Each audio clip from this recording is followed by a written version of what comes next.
안녕하세요. 돌아온 싱글이 된 30대 후반 남자입니다. 제 오랜 꿈이 행복한 가정을 이루는 거였는데, 이제는 그냥 인생을 즐기며 살고 있어요. 그래도 노총각으로 불리는 것보다 이웃남이 나은 것 같기도 합니다. 제가 워낙 긍정적인 성격이라 그런지 이혼하고도 정신적으로 힘들었던 적은 없었죠.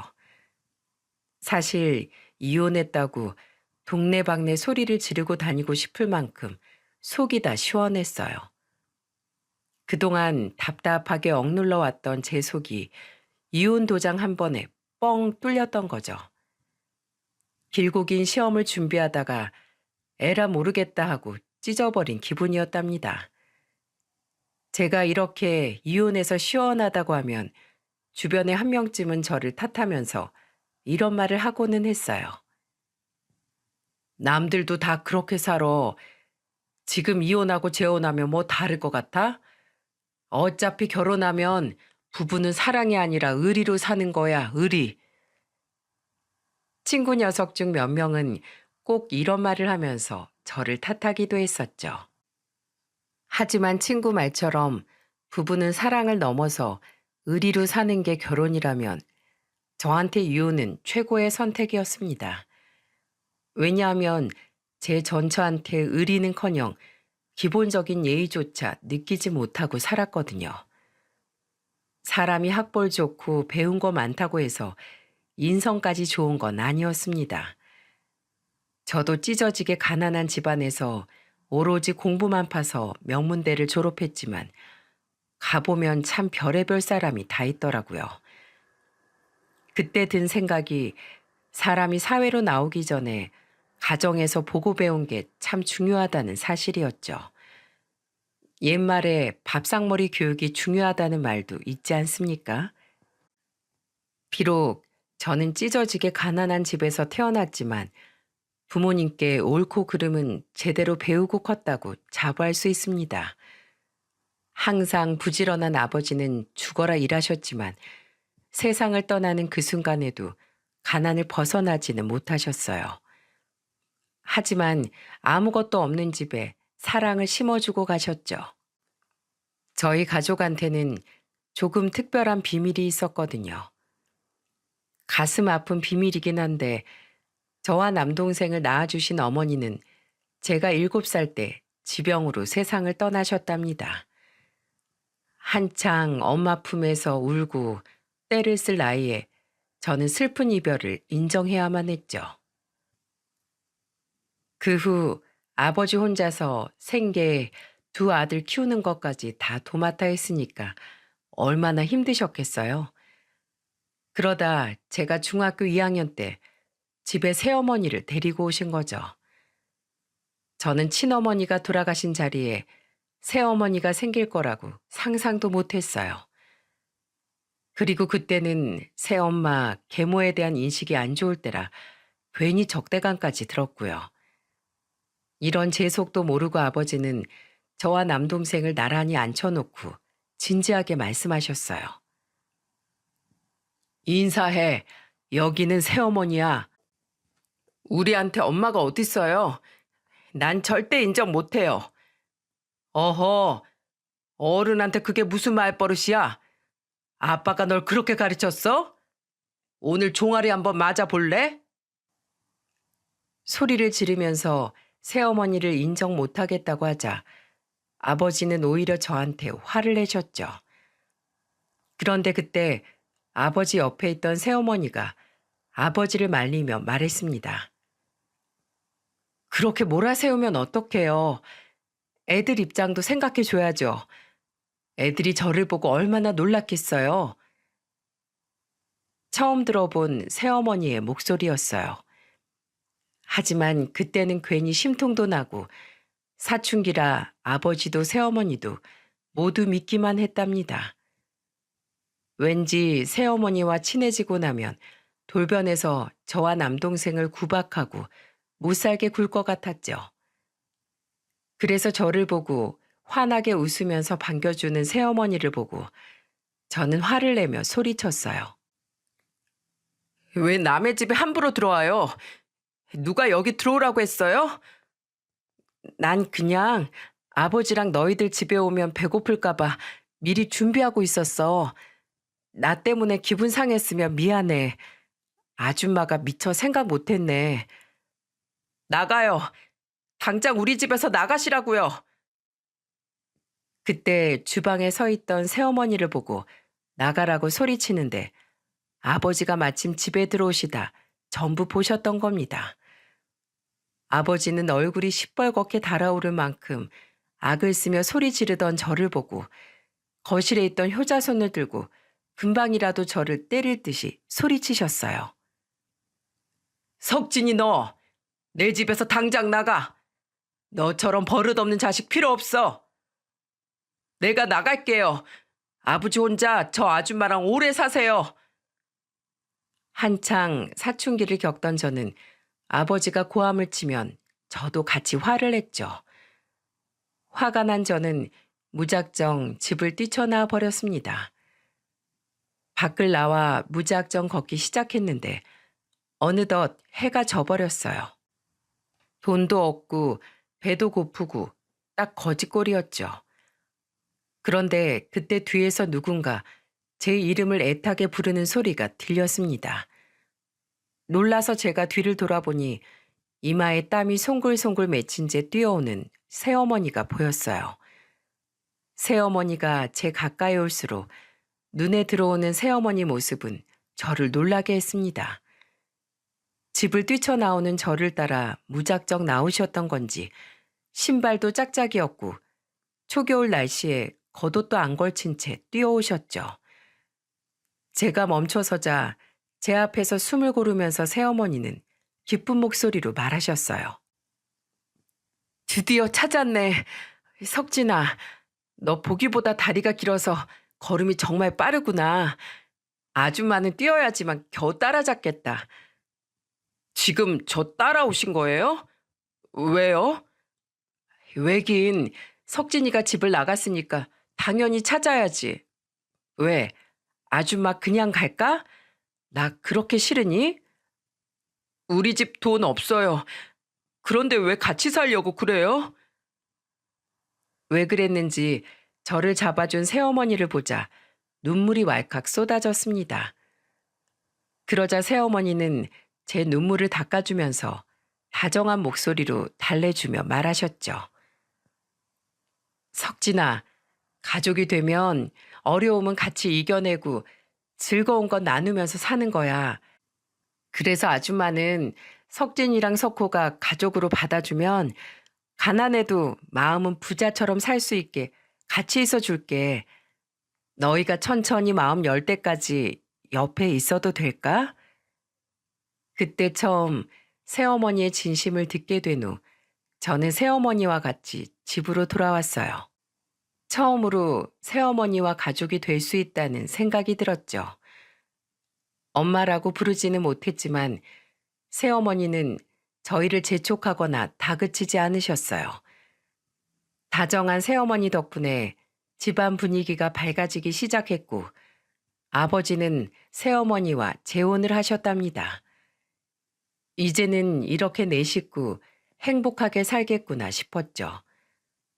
그런데 아버지가 재혼 후 2년 만에 갑작스런 교통사고로 세상을 떠나셨어요. 날벼락 같은 소식에 저는 슬픔과 동시에 두려움을 느껴야 했습니다. 이제 아버지가 돌아가셨으니까 새어머니가 저와 남동생을 두고 떠나실 것 같았죠. 그때 중학생이던 석호가 새어머니에게 다가가더니 어깨를 다독이면서 이런 말을 했죠. 울지 마세요. 힘을 내셔야죠. 이젠 아버지도 잊으시고 저랑 형도 전부 잊고 떠나실 거잖아요. 그게 무슨 소리야. 내가 너희를 왜 떠나? 어차피 아빠 때문에 같이 살았던 거잖아요.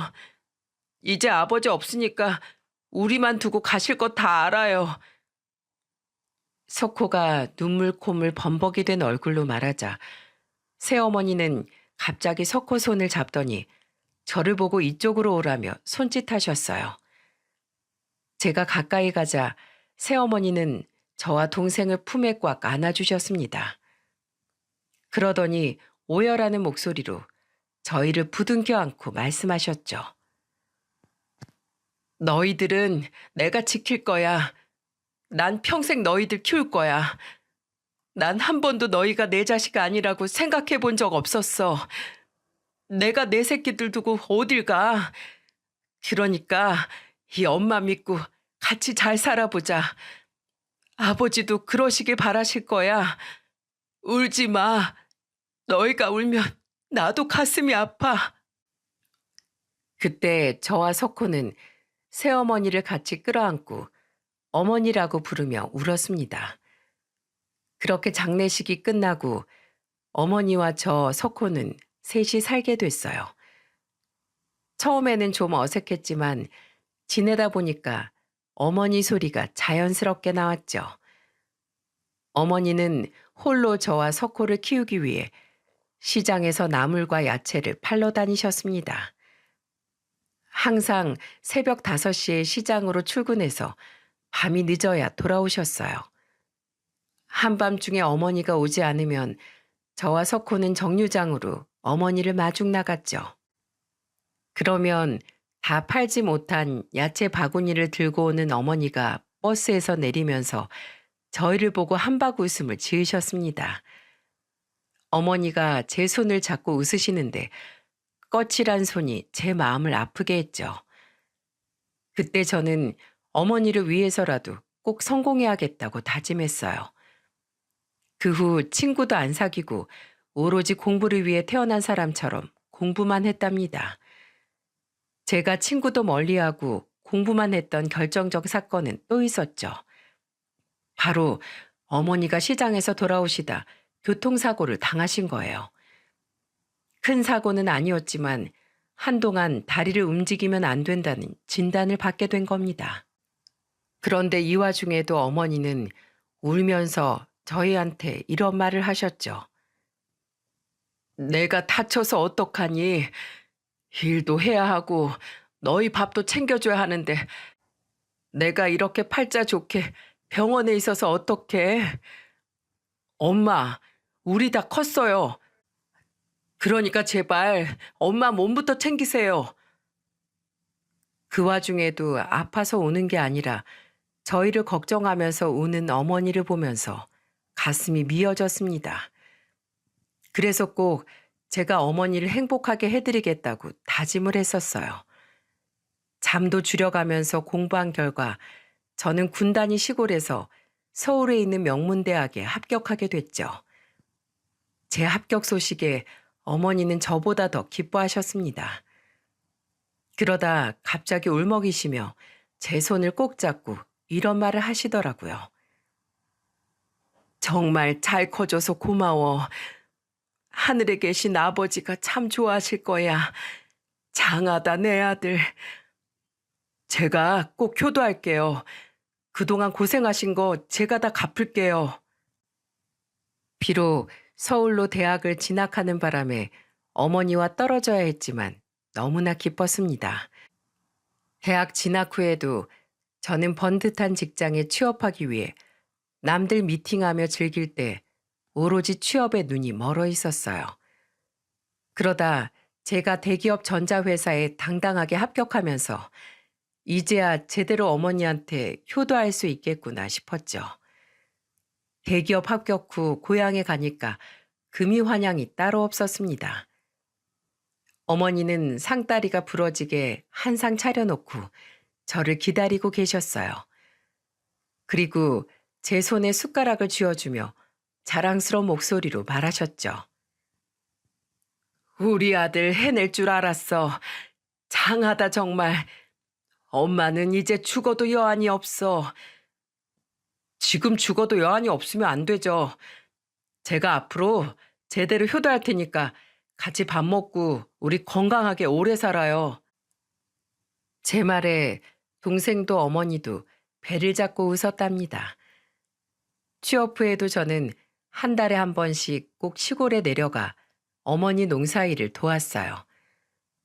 그리고 여름 휴가도 고향으로 내려가 어머니와 남동생이랑 지냈죠. 세상에서 저는 세 식구 같이 있을 때가 가장 행복했답니다. 그렇게 지내다 보니 저는 어느덧 30대 중반이었어요.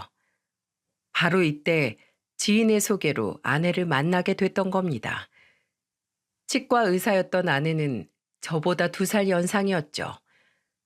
카리스마가 있기도 하고 때로는 사람을 편안하게 해주는 모습을 보고 아내한테 끌렸던 것 같아요. 그래서 연애를 하다 결혼하게 된 거죠. 1년 2개월 정도 연애를 하는 동안 아내와 인생에 대한 고민을 나누기도 하고 비슷한 아픔을 서로 보듬어 주기도 했답니다. 아내가 29살이었을 때 장인어른이 지병으로 세상을 떠났던 거예요. 가족을 먼저 떠나보낸 아픔이 얼마나 힘든 일인지 알기에 저는 아내를 위로하면서 말했죠. 원래 사람이 든 자린 몰라도 난 자린 안다고 하잖아. 그래서 난 결혼하면 꼭 건강 챙기면서 살 거야. 애들 생각해서라도 가장이 건강해야지. 맞아. 부모가 건강해야 애들도 건강하게 잘 크는 것 같아. 결혼하면 아이는 몇 명이나 낳고 싶어? 워낙 애들 키우기 힘드니까 여자들은 1명만 원한다고 하잖아. 나는 2명. 내가 자매로 커서 그런지 외동은 좀 외로울 것 같아. 우리 애들은 2명 낳아서 4식구로 살자. 아내는 외동은 외로울 것 같다면서 2명을 낳아서 잘 기르자며 말했어요. 그래서 저는 아내와 결혼을 준비하면서 4식구가 행복하게 사는 상상을 하며 즐거웠습니다. 어머니도 아내를 처음 본 날 저한테 이런 말씀을 하셨죠. 여자가 연상이라길래 네가 잡혀 사나 했더니 성격 시원시원하고 좋네. 석진아, 행복하게 잘 살아. 너만 좋다면 이 엄마는 더 바라는 거 없다. 어머니의 말에 저는 정말 행복하게 살겠다면서 지켜봐 달라고 했어요. 그렇게 저와 아내는 부부로 살게 됐던 겁니다. 행복했던 상상처럼 현실도 똑같았다면 얼마나 좋았겠어요. 여자들이 시댁은 멀면 멀수록 좋다고 말하던데 지금 생각해보면 저도 처가 멀었다면 어땠을까 하는 생각이 듭니다. 장모님은 결혼 전만 해도 저를 보면서 이런 말을 했었어요. 요즘 젊은 사람들 고생 한번 안 해보고 살아서 맨날 입만 열면 힘들어 죽겠다는 말만 하잖아. 그런데 자네는 그 모든 일을 극복하고 이겨냈으니 얼마나 가정에 충실하겠어. 안 그래? 사실 나도 내 딸 치과 의사 만들어 놓고 대기업 사위 보려니까 손해보는 것 같긴 해. 그래도 내 딸이 좋다는데 어떡하겠어? 똑똑한 내 딸이 자네를 딱 점 찍은 이유가 있겠지. 네, 장모님. 제가 대한민국에서 근성 책임감으로는 1등입니다. 1등. 그러니까 저 한번 믿어주세요. 그래, 똑똑한 내 딸이 골랐으니까 당연히 믿지. 우리 딸은 눈 감고 찍어도 정답만 찍는 애였어. 장모는 아내가 저를 고른 이유가 있을 거라며 분명 저를 믿겠다고 했었어요. 하지만 장모님은 저를 믿었던 게 아니라 오로지 아내만 믿었던 거예요. 결혼 후 장모를 보면서 이상했던 게 한두 가지가 아니었죠. 저는 아직도 장모만큼 이상한 사람을 본 적이 없답니다. 한 번은 제가 퇴근하고 집에 왔는데 장모가 거실 한가운데 팔짱을 끼고 앉아있는 게 아니겠어요? 순간 신혼집이 아니라 처가댁인가 싶을 만큼 장모는 너무 자연스럽게 앉아 있었죠. 크게 놀란 저는 장모를 보면서 조심스레 물었습니다. 장모님, 평일에 여기는 무슨 일이세요? 내가 왜 왔는지 정말 모르겠나? 글쎄요, 오늘이 무슨 날인가요? 참나, 이제 내 딸 다 잡은 물고기다 이거야? 결혼 전에는 눈을 동그랗게 뜨고 잘하겠다고 호언장담하더니 그새 태도 돌변하는 것 좀 봐. 대체 뭐 때문에 그러시는데요? 내가 하루에 한 번씩 전화해서 내 안부 물으라고 했잖아. 자네가 저번에 매일 전화하는 거 힘들다고 해서 내가 이틀에 한 번은 지키라고 했지. 근데 왜 내 말 무시해? 지금 나 무시하는 거야? 나 혼자 사는데 화장실에서 잘못 미끄러져서 머리라도 다치면 어쩔 거야? 장모는 저한테 매일 안부 전화를 하라고 요구했어요. 처음에는 장모가 눈물을 글썽이면서 혼자 지내다 쓰러지기라도 하면 어떡하냐고 한탄을 하길래 몇 달 정도 전화를 하긴 했었죠. 그런데 제가 노는 사람도 아니고 회사에서 바쁠 수도 있는 거 아닙니까? 새로 맡게 된 프로젝트로 정신이 없어서 한 5일 정도 전화를 못 했더니 그것 때문에 집까지 쫓아왔던 겁니다. 저는 장모한테 솔직하게 제 사정을 말했어요. 장모님, 제가 요새 회사에서 새로운 프로젝트를 시작해서 너무 바빠요. 장난쳐? 내가 이래서 직장인 같은 거 만나지 말라고 반대했던 거야. 내가 말했었지? 우리 딸이랑 선보겠다고 사짜 직업 가진 남자들 줄을 섰었어. 걔네들 다 제치고 자네가 우리 집안 사위 됐으면 나한테 잘해야 될 거 아니야? 장모는 입만 열면 사짜 직업 가진 남자들이 아내랑 선보겠다고 줄을 섰다는 말을 했었죠. 진짜 미치고 팔짝 뛸 노릇이었어요. 그런데 그때 누군가 저희 집 초인종을 누르는 겁니다.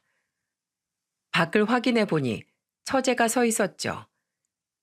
처제는 회사 근처에 집을 얻어서 혼자 살고 있었어요. 그때 장모가 하도 신혼집까지 쫓아와 저를 괴롭히니까 종종 장모와 저녁을 먹으러 왔었습니다. 그날도 장모와 약속을 하고 왔는데 집에 없으니까 바로 저희 집으로 달려왔던 거죠. 처제는 장모를 보고 다그치듯 말했습니다. 엄마, 여긴 또 왜 왔어? 내가 어째 불안해서 엄마 보러 온 건데 잘 왔네. 왜 이렇게 형부를 못 잡아먹어서 안달이야. 딸들도 엄마한테 매일같이 전화를 못 하는데 왜 엄한 남의 집 아들을 잡아? 내 사위한테 내가 그 정도 대우도 못 받아? 치과 의사 마누라를 뒀으면 저같이 말뚝에 대고 절이라도 올려야지. 누가 들으면 대통령 딸 시집 보낸 줄 알겠어. 그만하고 나랑 얼른 나가자. 형부도 쉬어야지. 이게 대체 몇 번째야? 신혼을 즐길 틈도 없이 장모 등살에 지쳐가는 저를 생각해 주는 건 처제뿐이었어요. 무슨 불만만 생기면 참새가 방앗간 들리듯이 저희 집에 오는 바람에 처제는 장모가 갑자기 어디 갔나 싶으면 이쪽으로 왔었죠. 처음 장모가 신혼집에 쳐들어왔던 날, 처제는 장모를 잡으러 왔다가 제게 이런 말을 했었습니다. 형부, 원래 우리 엄마 성격이 좀 특이해요. 아버지 돌아가시고 언니한테 많이 의지했거든요.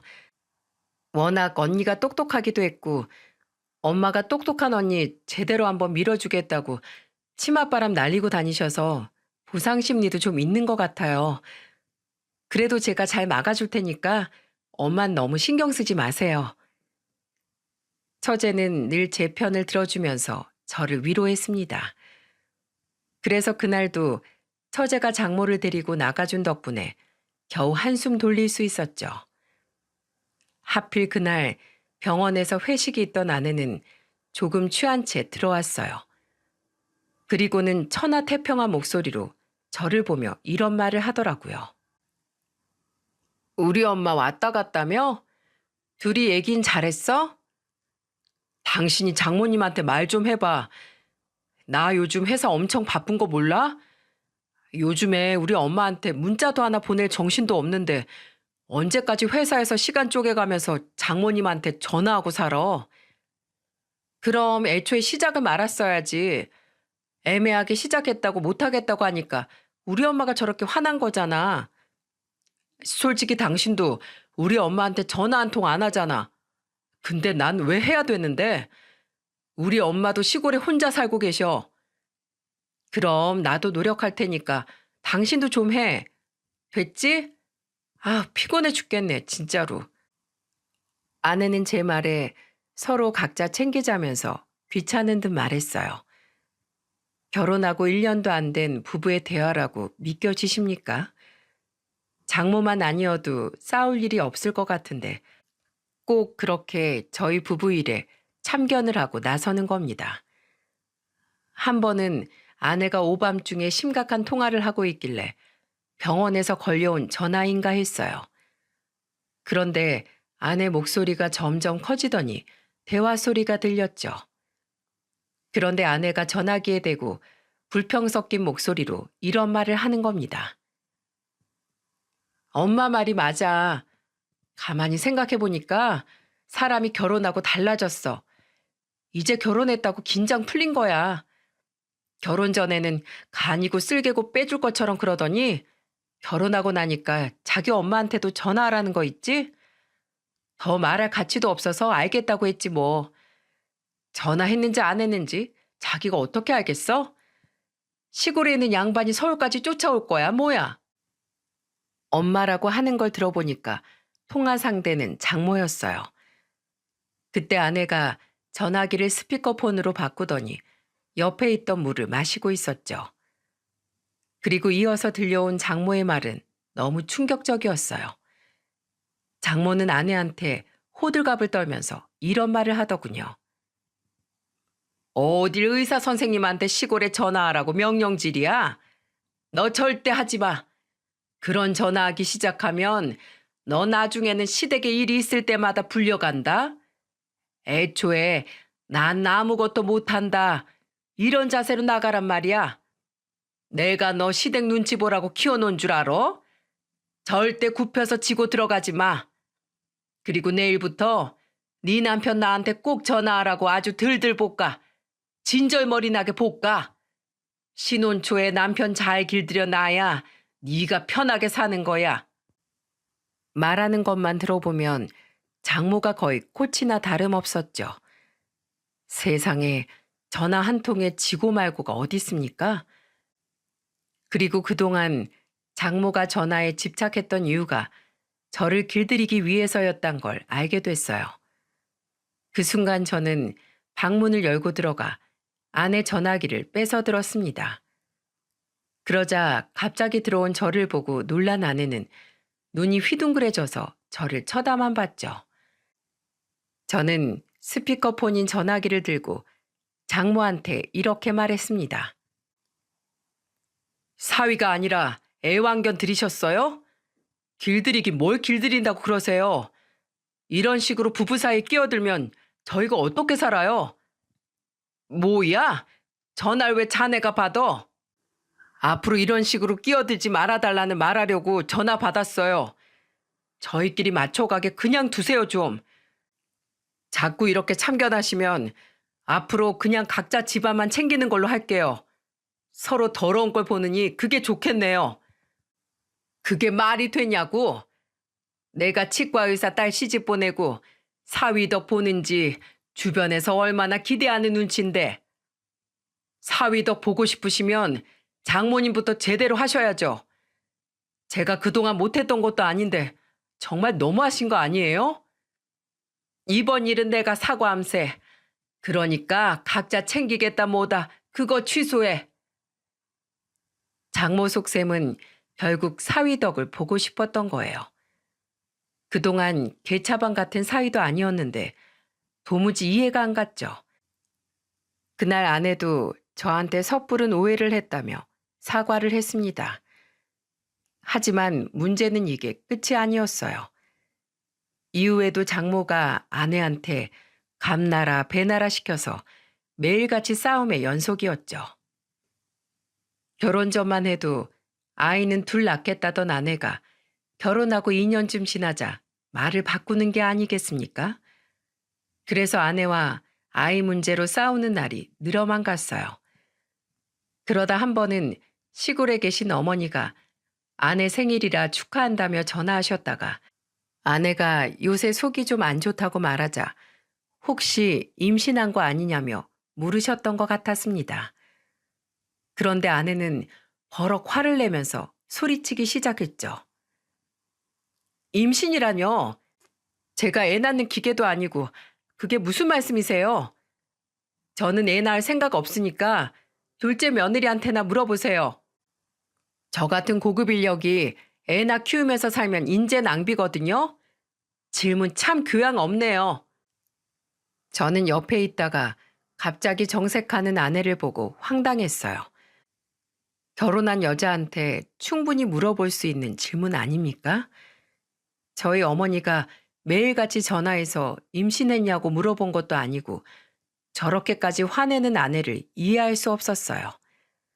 그래서 저는 전화를 뺏어서 어머니께 사과하고 끊어버렸죠. 그리고 아내를 보고 화를 내며 말했어요. 말을 꼭 그렇게 해야겠어? 그냥 좋게 아니라고 하면 될 일인데 왜 죽자 하고 달려들어? 나 애 안 낳을 거야. 치과 의사 되려고 개고생했는데 나보고 애 분유나 타고 살라고? 난 뭐 쉽게 의사 된 줄 알아? 그런 말을 결혼 전에 했어야지. 이제 와서 오리발 내밀면 어쩌자는 거야?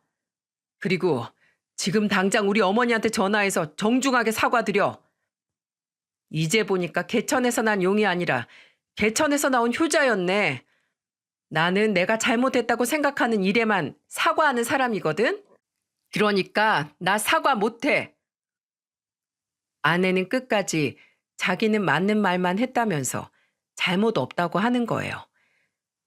장모의 임신 문제까지 아내와의 결혼 생활은 걸림돌 투성이었습니다. 게다가 결혼 초반에는 아버지 기일에도 같이 내려갔었는데 이제는 핑계만 대고 안 가려는 거죠. 그래서 저도 처가를 없는 집 취급하기 시작했어요. 제가 처음부터 그랬겠습니까? 임신 문제로 저희 어머니한테 하는 거 보고 오만정이 다 떨어져서 막 나가기 시작했습니다. 그런데 이런 상황도 모르고 장모가 저한테 전화해서 이런 부탁을 하더라고요. 자네 오늘 쉬는 날이지? 우리 집에 와서 화장실 전구 좀 갈아줘. 제가 왜요? 장모님이 쓰는 곳인데 알아서 하세요. 자네 무슨 약 먹었나? 아니 미친 거 아니야? 전구도 잘난 치과의사 따님이 잘 갈 거예요. 그러니까 큰딸한테 전화하세요. 전구 갈아달라고. 우리 딸이 그런 일을 어떻게 해? 빨리 안 와? 저는 어머니 모시고 병원 가야 하니까 끊을게요. 전구 그거 심부름센터 부르던지 하세요. 아마 친어머니라서 전구 직접 갈아줄 거예요. 사이가 친아들도 아닌데 처가일에 나서는 건 오바잖아요?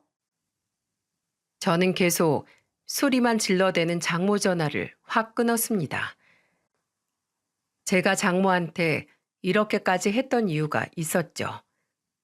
당시 어머니가 암 수술을 받으시고 계속 항암 치료를 받고 계셨어요.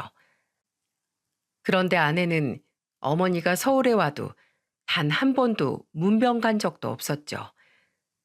그래서 제가 아내한테 어떻게 한 번도 안 가볼 수 있냐고 화를 내니까 너무도 뻔뻔하게 이렇게 말하는 겁니다. 솔직히 까놓고 말해서 생모도 아니잖아. 당신 중학교 때부터 키웠다고 하지 않았어? 친아들도 아닌 당신이 이렇게까지 나서는 거 오바 아니야? 자식이 부모 위하는 게 오바라고? 장모님이 아파도 이렇게 했을 거야? 우리 엄마는 친엄마잖아. 왜 친엄마도 아닌데 혼자서 유난이야? 우리 어머니 비록 날 낳아주지 않았어도 세상에서 가장 소중한 분이야. 어머니 없었으면 나 이렇게 살지도 못했어. 한 번만 더 함부로 짓거리기만 해봐. 대단한 효자 납셨네. 아우 진짜 하늘도 감동하겠다. 평생 효자 노릇하면서 사세요. 이 사건 이후로 장모가 무슨 일만 부탁하면 저는 친아들이 아니니까 나서지 않겠다고 했었죠. 장모가 노발대발하면서 쫓아오려고 하면 늘 처제가 나서서 장모를 말렸어요. 아내가 처제 밥만 닮았어도 이 정도로 결혼 생활이 파국으로 치닫지는 않았을 겁니다. 그렇게 매일매일 눈치 싸움하듯 살고 있는데 애석하게도 저희 어머니가 항암 치료를 견디지 못하고 제 나이 30 후반 무렵 세상을 떠나셨죠. 그래도 불행 중 다행이었던 건 남동생이 좋은 짝을 만나 어머니가 살아계실 때 손주도 안아보실 수 있었어요. 게다가 재수 씨가 자상하게 어머니를 챙겨준 덕분에 어머니가 조금은 고통을 덜 수 있었답니다. 항상 못 사는 모습만 보여준 저와 달리 동생 석호는 행복한 가정을 꾸렸죠. 저는 그래도 제 아내가 아무리 개차반 같은 인성이라도 장례식장은 당연히 올 줄 알았어요. 한창 잦은 부부싸움으로 냉전 중이라 해도 사람이 돌이라는 게 있는 거 아닙니까? 저는 아내한테 어머니 장례식장 주소를 알려주고 같이 가자고 했습니다. 그랬더니 아내가 뭐라고 했는 줄 아세요? 당신 생모면 내가 장례식장 가서 안 나오는 눈물이라도 짰을 거야. 근데 생모도 아닌데 내가 왜 가야 되냐고.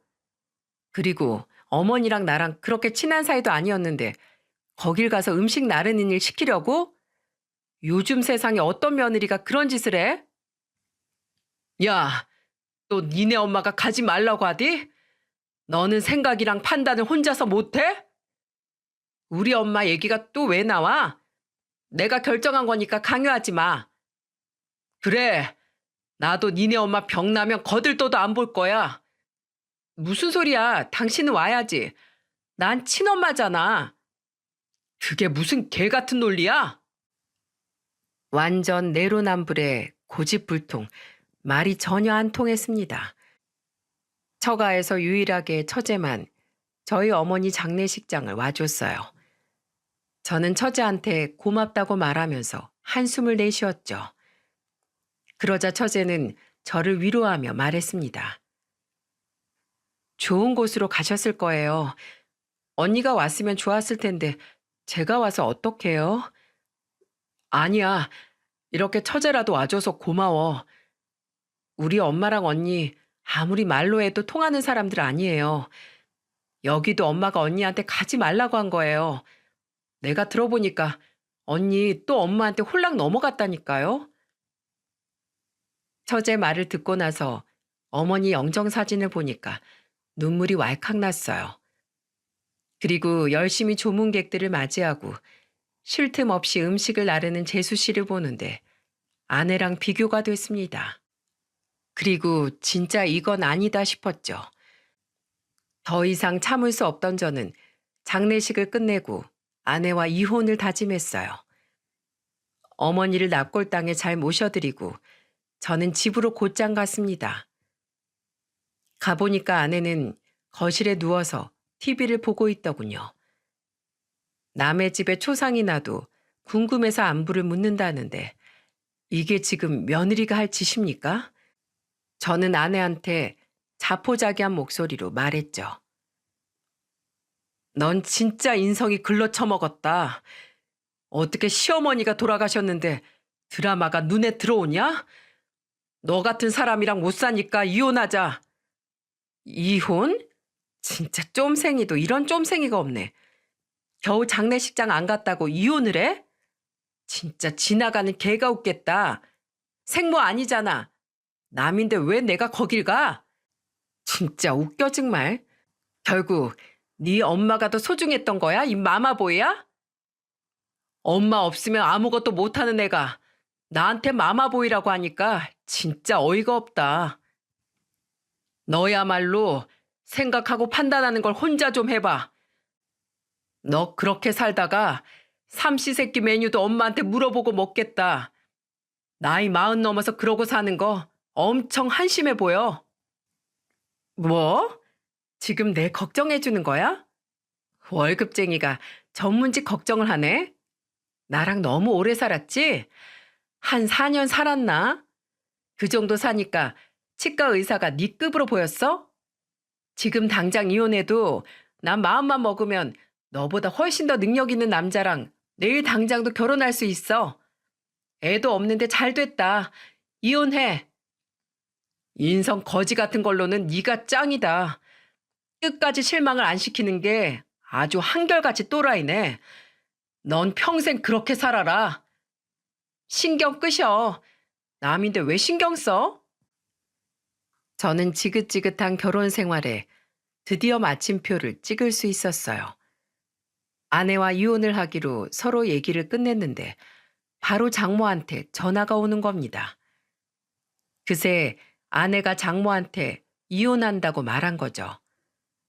근데 전화를 받아보니까 장모가 아주 기름 붓는 소리를 하기 시작했어요. 자네 정말 우리 딸이랑 이혼하는 거야? 네. 왜요? 아이고 고맙네 고마워. 드디어 이혼해줘서 정말 고맙네. 나도 이제 사자 달고 있는 사위 봐야지. 언제까지 이혼꼬리로 사는 자네랑 살 순 없잖아. 안 그래? 네, 뭐 알아서 하세요. 사기꾼 사위든 의사 사위든 뭐 사자 달고 있으면 다 사위 후보로 올리세요. 끝까지 저 말하는 것 좀 봐.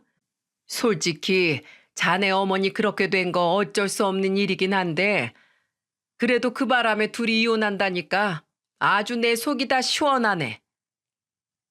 저는 장모 말에 두 귀를 의심했어요. 지금 부모 장례 치른 사람한테 속이 시원하다고 한 거죠. 그 순간 저는 이성을 잃고 장모한테 소리쳤습니다.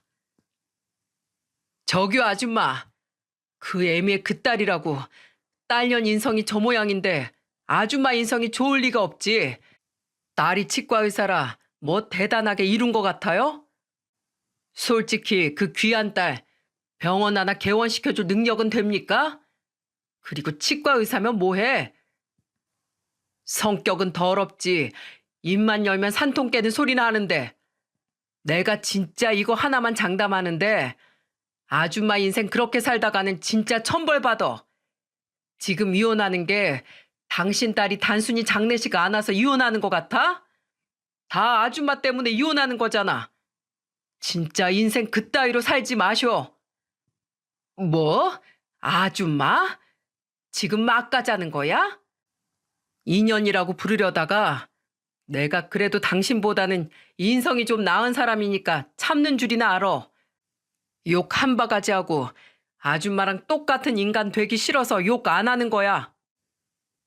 진짜 목구멍까지 차오른 쌍욕을 저는 겨우 눌러 담았어요. 나쁜 놈한테 한 방 먹이자고 똑같이 악역을 자처할 순 없지 않겠습니까? 끝까지 두 모녀의 더러운 인성 밑바닥을 보고 저는 이혼 도장을 찍었답니다. 알턴이를 뽑은 것처럼 속이 다 시원했어요. 석호가 저한테 힘내라고 하길래 저는 만세를 부르며 외쳤습니다. 나 이혼해서 너무 좋아. 이혼이 이렇게 좋은 거였어. 나 드디어 이혼했다. 저는 한동안 잠도 푹 자고 즐거운 일상을 만끽했어요. 그동안 말도 안 되는 고집 부리는 정신 나간 모녀 때문에 미칠 뻔했었죠. 이혼이 이렇게 좋은 건 줄 알았으면 진작에 할 걸 그랬습니다. 등산도 하고 운동도 다니면서 건강한 패턴을 만들어 갔어요. 그리고 몇 달 뒤 남동생이 예쁜 조카를 낳아서 조카 보는 재미에 살았답니다. 저는 고생한 재수 씨한테 선물을 주며 말했어요. 조카 너무 예뻐요. 우리 집에 재수 씨가 있어서 얼마나 다행인지 몰라요. 아주버님, 요즘에 안색 좋아 보여서 다행이네요. 앞으로 조카 보러 자주 오세요. 재수 씨는 저한테 편하게 조카를 보러 오라면서 말했죠. 그렇게 저는 일도 하고 조카도 보다 보니 어느덧 3년이라는 시간이 흘러 있었어요. 역시 만병의 원인은 스트레스라고 이혼하고 나니까 밥도 잘 넘어갔습니다. 그런데 이혼하고 3년쯤 지났을 때 전처한테 뜬금없이 전화가 온 거예요. 이혼하고 한 1년까지는 처제와 한 두어 번 정도 안부를 묻곤 했는데 전처한테 연락이 온 건 처음이었죠. 그리고 전처는 이혼하고 1년 뒤 의사랑 재혼을 했다고 들었는데 왜 전화를 했나 싶었습니다. 이게 무슨 일인가 싶어서 전화를 받아보니까 전처는 울면서 제게 말했어요. 여보, 잘 지내? 지랄을 해라. 누가 여보야? 이혼한 지 3년이 지났구만. 술 마셨으면 발 닦고 잠이나 자. 미안해. 근데 내가 정말 부탁이 있어서 그래. 잠깐 이쪽으로 와주면 안 될까? 미쳤어? 내가 왜 가? 그리고 재혼했다며? 처제는 나 이혼하고 나서 대신 사과까지 하더라.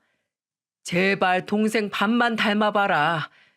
스스로를 돌아보고 주변에 사과할 사람 없나 좀 살피고 살아.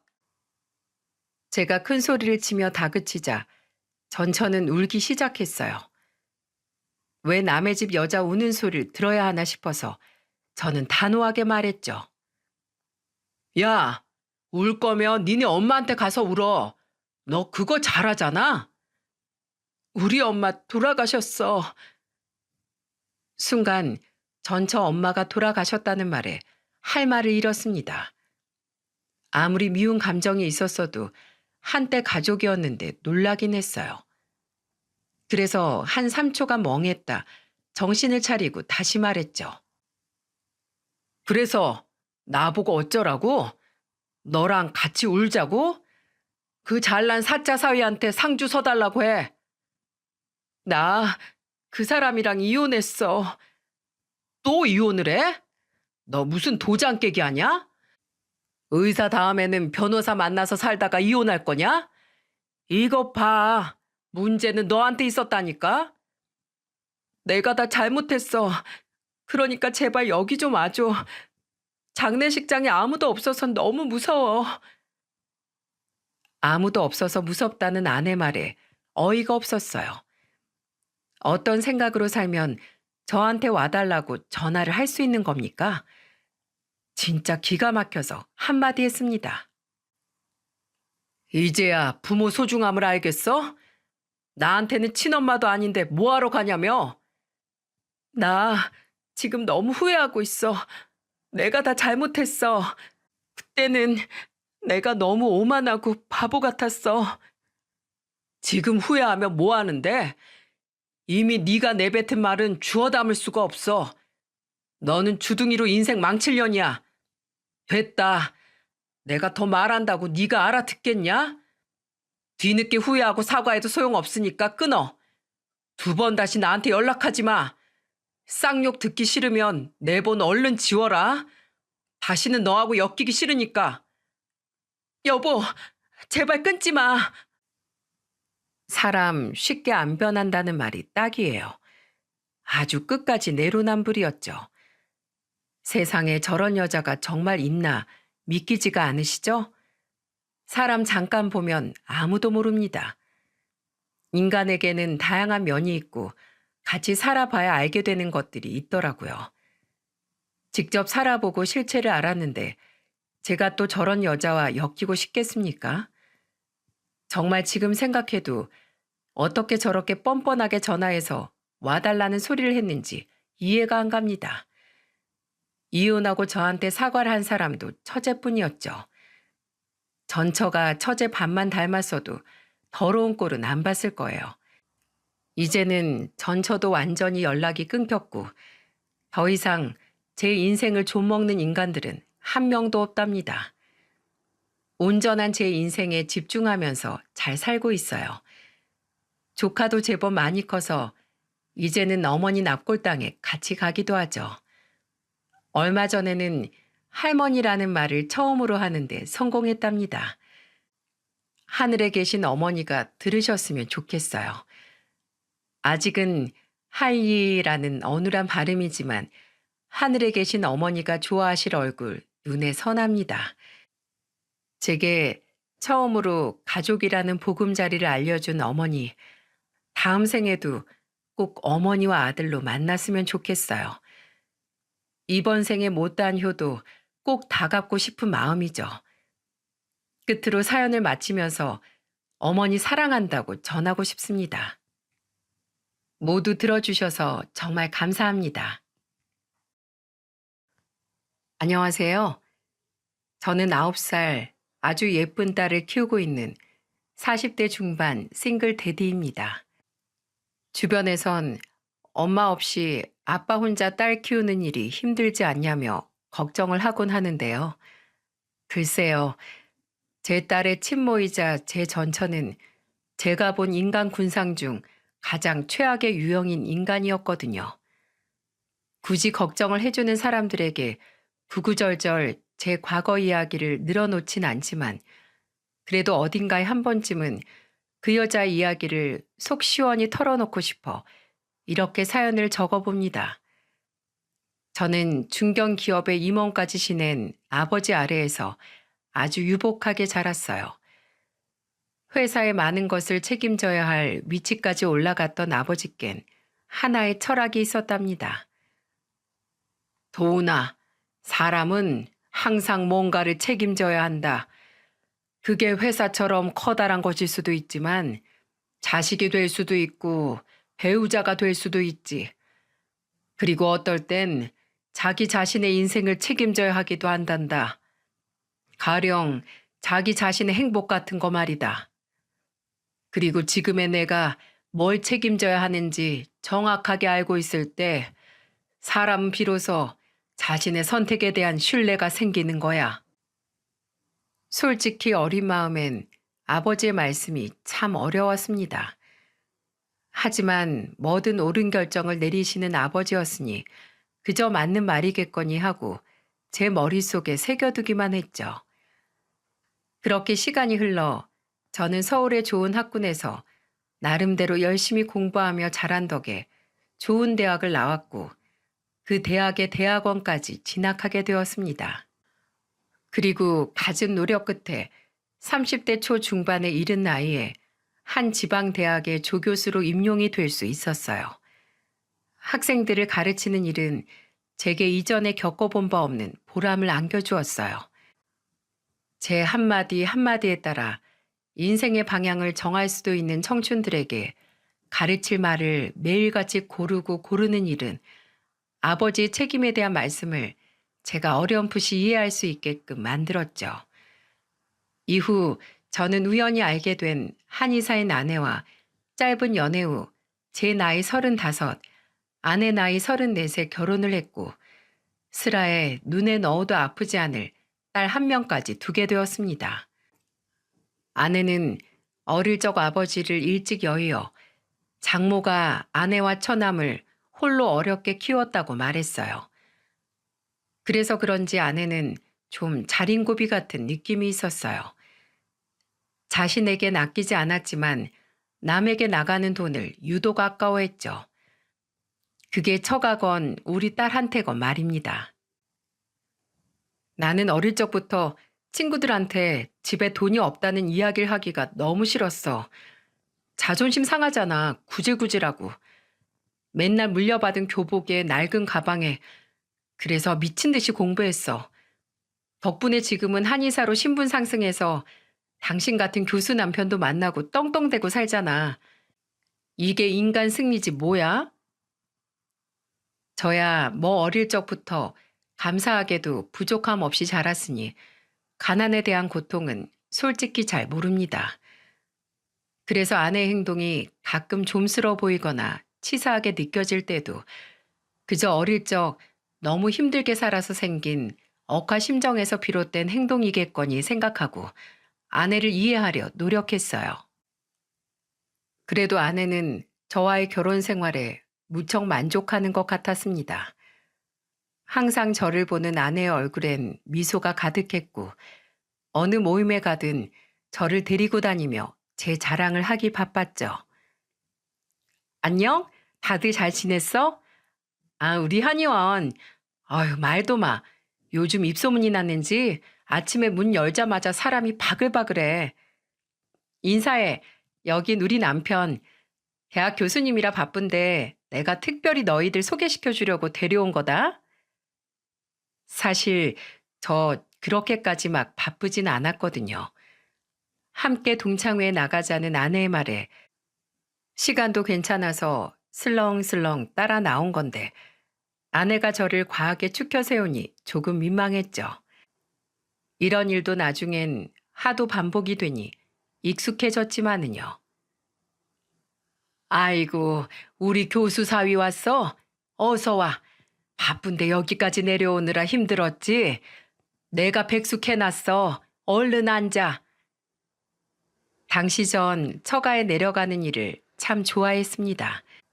처가는 저희 가족이 살던 서울에서 2시간여 떨어진 충청도 지역에 위치해 있었는데 장모의 음식 솜씨가 무척이나 좋았고 특히 제가 내려가는 날엔 항상 상다리가 부러지도록 음식을 차려주셨거든요. 게다가 다른 음식도 맛있었지만 장모의 백숙 끓이는 솜씨는 정말 일품이었죠. 아이고, 우리 최서방, 어째 얼굴이 좀 여인 것 같아? 학생들 가르치는 일이 많이 고되긴 하지? 자, 퍽퍽하게 가슴살 먹지 말고 다리 먹어, 다리. 2개 다 먹어. 아이고, 먹는 것도 어쩜 이렇게 복스러울까. 사위는 백년 손님이라고들 하죠. 장모는 그 말이 무슨 뜻인지 200% 보여준 사람이었어요. 그리고 당시 처가에 함께 살고 있었던 처남 또한 제게 무척이나 잘해주었어요. 엄마, 매형 체하겠어. 천천히 많이 드세요, 매형. 저희 엄마 유나는 아무리 봐도 적응이 안 된다니까요. 정말 경찰 아들 서러워서 살겠나. 힘들게 나란히라는 처남이 많이 먹어야지. 경찰 일이 여간 힘든 게 아니라던데. 자, 다리 하나 처남 먹어. 아유, 그럴 필요 없어. 넌 어디 남들 다 아는 박봉받는 직업 가지고 유난이니? 다 그 정도는 힘들게 산다. 집에 돈도 꼴랑 80만 원씩 가져다 주면서 생색은. 네 누나랑 매형 좀 봐라. 따로 멀리 사는데도 나한테 200만 원씩이나 붙여주잖니. 내가 널 얼마나 어렵게 키웠는데 그 대가가 고작 80만 원이냐? 예. 별 볼 일 없는 경찰밖에 못 돼서 죄송합니다. 괜히 민망해진 제게 처남은 눈을 찡긋해주더군요. 지금 생각해도 그런 장모의 구박을 받으면서도 모나지 않고 참 성격이 좋은 사람이었습니다. 하지만 장모와 아내의 이런 태도는 그리 오랜 시간 유지되지 않았어요. 그들의 본색이 드러나기 시작한 건 딸아이가 5살이었을 적 제 나이가 막 40이 되었을 때였죠. 바로 그때부터 제 인생의 암흑기가 시작되었거든요. 바로 제가 교수직에서 잘리고 만 겁니다. 요즘 저출산 문제의 심각성에 대해 다들 한 번쯤은 들어본 적 있으시죠? 수도권으로만 몰리는 인구 문제에 대해서도요. 저도 문제가 심각하다고 먼 나라 일처럼 듣기만 했지. 정작 그 문제의 화살이 제게 이렇게 돌아올 줄은 정말 꿈에도 몰랐습니다. 점점 나라의 저출산 문제로 저희 학교에 지원하는 학생 수가 적어지던 와중에 자꾸만 학생들이 수도권에만 머물려고 하니 나중에 나의 정원 미달인 학과가 속속들이 늘어나더군요. 거기다 엎친 데 덮친 격으로 학교에 오래 묵혀진 비리가 수면 위로 드러난 거예요. 가뜩이나 학생 수가 모자라던 터라 학교 입장에선 굉장한 치명타가 된 거죠. 그래서 결국 인건비라도 줄이기 위해 교수 자리를 대폭 줄여버리게 되어 그 피해가 제게 덮친 겁니다. 한순간에 잘난 교수에서 백수가 되는 순간이었죠. 이후 제 인생은 송두리째 뒤바뀌기 시작했습니다. 처음엔 다른 학교의 교수직을 알아보려 열심히 뛰었어요. 하지만 다른 대학들의 사정도 비슷하더군요. 인구 감소가 사회적인 문제였고 지방 인구 감소까지 더해져 지방이 점점 무너지는 모습을 보고 정말 나라의 현상이 심각한 수준까지 와버린 걸 뼈저리게 느낄 수 있었습니다. 제가 이직을 하지 못하고 백수로서의 생활이 길어지자 아내는 점점 제게 눈치를 주기 시작했어요. 여보, 그 대학에서 아직도 연락 안 왔어? 어? 아니, 왔는데, 뭐, 결과가 뻔했지. 번번이 그렇게 물먹을 거면 나가서 회사에라도 취직하던가. 언제까지 백수로 지낼 건데? 그런 아내의 말에 저는 하는 수 없이 회사의 이력서를 돌리기 시작했습니다. 사실 좀 쉽게 생각했었어요. 저 정도 경력이면 어디든 어렵지 않게 들어갈 수 있을 거라 여겨서 회사 취직은 정말 마지막 보루로 남겨놨었거든요. 하지만 제 머릿속이 꽃밭이었다는 걸 오래지 않아 알게 되었죠. 전 이력서를 넣은 회사에서 전부 떨어지고 말았습니다. 운 좋게 서류가 붙었어도 면접을 보는 족족 탈락이었죠. 점점 자신감이 떨어진 전 면접관의 질문에 제대로 대답하지 못하고 어버버 하는 일이 잦아졌고 그럴수록 저는 더 위축되어 갔어요. 내가 이렇게까지 보잘것없고 쓸모없는 사람이었나 싶어서요.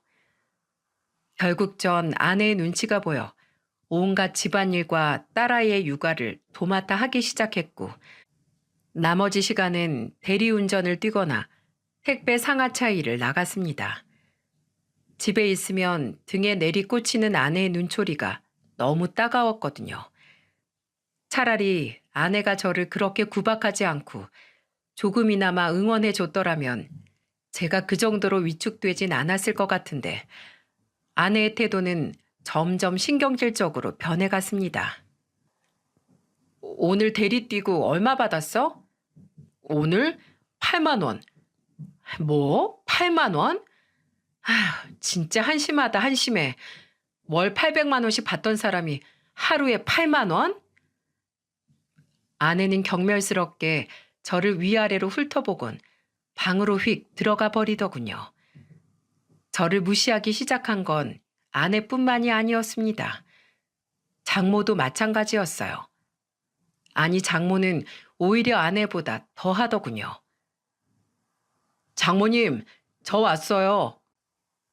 아내의 눈총을 받는 일이 너무 고되고 지쳐 장모의 백숙이 생각나 미리 연락을 하고 방문을 했는데 저를 보는 장모의 눈초리가 평소와 달리 곱지 않더군요. 어디서 많이 본 눈빛이다 했더니 장모의 눈빛은 다름 아닌 평소 저를 노려보던 아내의 눈빛과 똑같더군요. 자네 왔나? 그래, 어디 취직은 했고?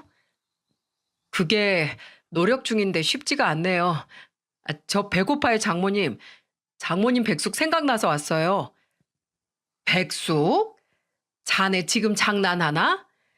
자네가 일 못한다고 내 딸이 혼자 벌어 쓰느라 용돈 못 받은 지가 벌써 반년이네. 그런데 지금 나한테 찾아와서 뭐? 백숙? 자네 지금 나 약 올리는 건가? 네? 아니, 장모님, 그게 아니고요. 당황스러웠어요. 적어도 장모는 저를 그래도 따뜻하게 감싸줄 줄 알았거든요. 그동안의 용돈들 아내와 제가 각출한 것이 아닌 순전히 제 사비였는데 그깟 돈 반년 정도 못 줬다고 사람을 이렇게 홀대할 줄 누가 알았겠습니까? 심지어 자신의 아들보다도 저를 더 귀하게 여겼던 사람이었는데요. 배가 고프면 자네 집 앞 편의점에 가서 컵라면이나 사 먹을 것이지 염치도 없게. 여기까지 오는 기름값이 아깝지도 않나? 엄마, 그만 좀 해. 진짜 속물 같아. 아니, 사람이 대체 왜 그래? 장모의 구박에 속수무책으로 당하다 눈물이 나올 것 같았는데 그 상황을 막아준 건 다름 아닌 처남이었어요. 처남은 나가자며 저를 데리고 나오더니 국밥집으로 저를 데리고 가 제 앞에 소주를 한 잔 따라주더군요. 죄송해요, 매형. 더 맛있는 거 사드리고 싶은데 아시죠? 제 월급 박봉인 거. 하하. 박봉은 그렇게 생각한 적 없어. 고마워, 처남. 염치 없지만 잘 먹을게. 에이, 매형. 어깨 펴요. 사람이 어떻게 매번 잘 나가요. 이럴 때도 있는 거죠. 자요. 우리 오랜만에 건배해요. 처남은 여느 때와 다르지 않게 제게 싱긋 웃어 보이며 저와 잔을 맞부딪히더군요. 눈물이 날 것 같았습니다. 본가엔 부모님 걱정하실까봐 차마 찾아가 약한 모습을 보이기 힘들지, 아내는 매일같이 저를 못마땅하게 바라보지, 밥 한 끼 얻어먹으려고 찾아온 장모는 나를 버러지 취급을 하지. 정말 세상 어디 제게 따뜻한 말 한마디 건네줄 사람이 없던 것 같았거든요. 매영. 그리고 처남은 제게 뭔가 할 말이 있는 듯 입술을 달싹이더군요. 저는 그런 처남에게 무슨 일이냐는 표정을 지었죠. 저 사실 이번에 결혼해요. 뭐? 갑자기? 집사람은 아무 말 없던데? 그게 엄마랑 누나가 둘 다 결혼을 반대했거든요. 그리고 처남 입에서 나온 말은 제게 적잖은 충격을 안겨주었어요. 항상 웃고 있어 마냥 다 괜찮을 줄로만 알았던 처남의 속은 사실 너무 문드러지다 못해 새까맣게 변해 있었더라고요. 매형이 집에 돈도 못 가져다 주는 마당에 저까지 출타하면 코딱지만한 돈이 남아 집에 돈은 누가 가져다 주냐면서요. 저랑 결혼할 사람도 직업이나 형편이 저랑 비슷해서 당장 빚부터 지고 시작해야 하거든요. 엄마가 길길이 날뛰니까 누나도 저한테 결혼하지 말라고 하고요. 엄마한테 자기 돈 주긴 싫다고요. 정말이야? 정말 장모님하고 아내가 그렇게 말했다고? 아내와 장모의 돈 욕심에 대해 알고 있긴 했지만 그래도 어떻게 자신들의 욕심 때문에 가족의 혼사기를 막는다 말입니까? 처남은 쓰게 웃으며 소주를 한 잔 더 들이키더군요. 솔직히 그동안은 집에서 푸대접 받아도 좋은 게 좋은 거라고. 그래도 엄마가 이만큼 나를 키워줬으니까 그것만으로도 감사한 일이라고 여겼는데 엄마는 저를 푼돈 나오는 자판기로밖에 생각하고 있지 않았더라고요. 그마저도 적은 돈이라고 괄시하면서 말이죠. 매영, 사실 저 중학교 다닐 때부터 온갖 알바 다 하면서 집에 돈 갖다 줬어요. 그래서 공부할 시간도 없었고 당연히 대학도 못 갔고요. 엄마는 저 중학교 때 아빠 돌아가시고 나서 딱 한 달 식당에 나갔다가 남 아래서 쥐꼬리만한 월급 받으며 일 못하겠다고 때려치웠거든요. 어찌 보면 누나 공부까지 제가 다 시킨 거죠.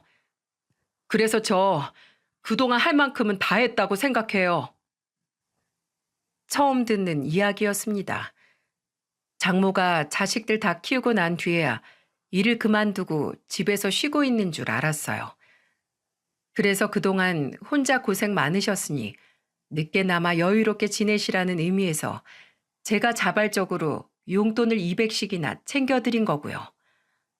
그런데 알고 보니 장모는 집에서 집안일만 했을 뿐 어린 자식이 벌어온 코 묻은 돈을 계속해서 받아 써왔던 겁니다. 미안해, 처남. 난 그런 줄도 모르고 장모님만 챙겼어. 그동안 혼자서 얼마나 서러웠어. 사실 계속 귀한 대접만 받다가 반년간 푸대접을 받다 보니 그게 얼마나 서러운 일인지 알게 되었거든요. 백수가 되었다고 이런 취급 받고 있는 것도 서러운데 뼈 빠지게 집에 돈이란 돈은 다 가져다 주고 구박은 구박대로 다 받았을 처남을 생각하니 마음이 아팠습니다. 아니에요. 매형이 저한테 미안할 게 뭐 있어요. 그래서 말인데요, 매형. 저 이제 그만하려고요. 집에서 짐 싸서 나올 거예요. 엄마랑 누나랑 인연 끊고 그냥 이젠 제 행복 찾아 살려고요. 결혼식에서 엄마랑 누나 안 부를 거예요. 그래서 매형, 아쉽지만 오늘이 우리가 보는 마지막 날이 될 것 같아요. 그리고 처남은 아주 덤덤히 절연을 통보하더군요. 하지만 그런 처남을 누가 욕할 수 있단 말입니까? 저는 뭐라고 해야 될지 도통 모르겠어서 그저 빈 처남의 술잔을 다시 채워주었죠. 그리곤 겨우 고른 말이 이거였습니다. 아주 뻔한 인사치레 말이죠.